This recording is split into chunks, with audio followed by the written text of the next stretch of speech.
ಹುಟ್ಟುಹಬ್ಬವು ಎಲ್ಲರಿಗೂ ಬಹಳ ಸಂತೋಷದ ದಿನವಾಗಿದೆ ಹಾಗೂ ಇದು ವರ್ಷಕ್ಕೊಮ್ಮೆ ಮಾತ್ರ ಬರುತ್ತದೆ. ಇಂತಹ ಒಂದು ಶುಭ ದಿನವನ್ನು ನಾನು ಮಮತಾ ಮಾನಸಿಕ ವಿಶೇಷ ಸಾಮರ್ಥ್ಯದ ಮಕ್ಕಳ ಜೊತೆಗೆ ಆಚರಿಸಿಕೊಳ್ಳಲು ಹೋಗ್ತಾ ಇದ್ದೇನೆ ಸ್ನೇಹಿತರೆ. ಈ ದಿನ ಹೇಗಿತ್ತು ಎಂಬುದನ್ನು ನಾನು ನಿಮಗೆ ತೋರಿಸ್ತೇನೆ. ಗಾಯ್ಸ್, ವಿಡಿಯೋನ ಎಲ್ಲೂ ಸ್ಕಿಪ್ ಮಾಡದೆ ಕೊನೆವರೆಗೂ ನೋಡಿ. ಪ್ರೀತಿಯಿಂದ ನನ್ನನ್ನು ಹಾಗೂ ನನ್ನ ಸ್ನೇಹಿತರನ್ನು ಬರಮಾಡಿಕೊಂಡರು ಹಾಗೂ ನನಗೆ ಹುಟ್ಟುಹಬ್ಬದ ಶುಭಾಶಯನ್ನು ಸಹ ಕೋರಿದರು.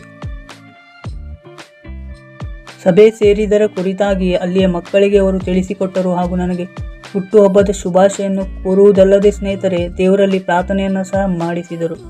ವೇದಿಕೆಯ ಮೇಲೆ ನನ್ನನ್ನು ಕರೆದು ಹೂಗುಚ್ಛವನ್ನು ನೀಡಿ ನನ್ನ ಕೈಯಿಂದ ಕೇಕನ್ನು ಸಹ ಕಟ್ ಮಾಡಿಸಿದರು. ಇಬ್ಬರೂ ಸಹ ನನಗೆ ಕೇಕನ್ನು ತಿನ್ನಿಸುವುದರ ಮೂಲಕ ತಮ್ಮ ಪ್ರೀತಿಯನ್ನು ವ್ಯಕ್ತಪಡಿಸಿದರು ಸ್ನೇಹಿತರೆ.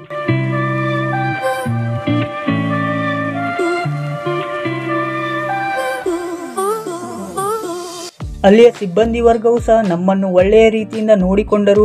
ಆ ಶಾಲೆಯ ಬಗ್ಗೆ ಹಾಗೂ ಅಲ್ಲಿನ ಮಕ್ಕಳ ಬಗ್ಗೆ ಸಹ ನಮಗೆ ತಿಳಿಸಿಕೊಟ್ಟರು. ನಮ್ಮನ್ನು ಮನರಂಜಿಸಲು ಡ್ಯಾನ್ಸ್ ಹಾಗೂ ಇನ್ನಿತರ ನೃತ್ಯಗಳನ್ನು ಸಹ ಅವರು ಮಾಡಿದರು.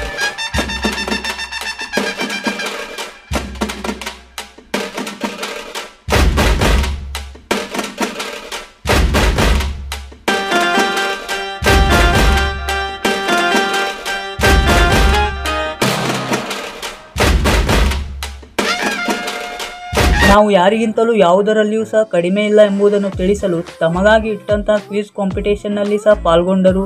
ಕೇಳಿದಂಥ ಎಲ್ಲ ಪ್ರಶ್ನೆಗಳಿಗೂ ಸಹ ಪ್ರತಿಯೊಬ್ಬರು ಉತ್ತರವನ್ನು ನೀಡಿದರು. ಇದನ್ನೆಲ್ಲ ಗಮನಿಸಿದ ನನಗೆ ಸ್ನೇಹಿತರೆ ತುಂಬ ಖುಷಿಯಾಯಿತು. ನನಗೂ ಸಹ ಅಲ್ಲಿ ಮಾತನಾಡಲು ಅವಕಾಶವನ್ನು ನೀಡಿದಾಗ ನಾನು ಸಹ ಹೇಳಿದ್ದು ಇಷ್ಟೇ: ನೀವು ಯಾವುದರಲ್ಲಿಯೂ ಯಾರಿಗಿಂತಲೂ ಕಡಿಮೆ ಇಲ್ಲ. ನಿಮ್ಮಲ್ಲಿ ಒಳ್ಳೆಯ ಪ್ರತಿಭೆ ಇದೆ, ಅದನ್ನು ಹೊರಗೆ ತನ್ನಿ, ಯಶಸ್ಸನ್ನು ಸಾಧಿಸಿ ಹಾಗೂ ನಿಮ್ಮ ಮುಂದಿನ ಭವಿಷ್ಯವು ಚೆನ್ನಾಗಿರಲಿ ಎಂದು ಹಾರೈಸಿದೆನು. ಅದಾದ ನಂತರ ಮಕ್ಕಳಿಗೋಸ್ಕರ ನಾವು ಪಪ್ಸ್, ಕೇಕ್ ಹಾಗೂ ಸಾಫ್ಟ್ ಡ್ರಿಂಕ್ಸನ್ನು ನೀಡಿದೆವು. ಅವರ ಈ ಮುಗ್ಧ ನಿಷ್ಕಲ್ಮಶ ಪ್ರೀತಿಯ ಮುಂದೆ ಯಾವುದೇ ತರಹದ $1,000,000ಗಳು ಪಾರ್ಟಿಗಳು ನನಗೆ ಶೂನ್ಯವೆನಿಸಿದವು. ಎಂದೂ ಸಿಗಲಾರದ ಪ್ರೀತಿಯು ಅಂದು ನನಗೆ ಸಿಕ್ಕಿತು.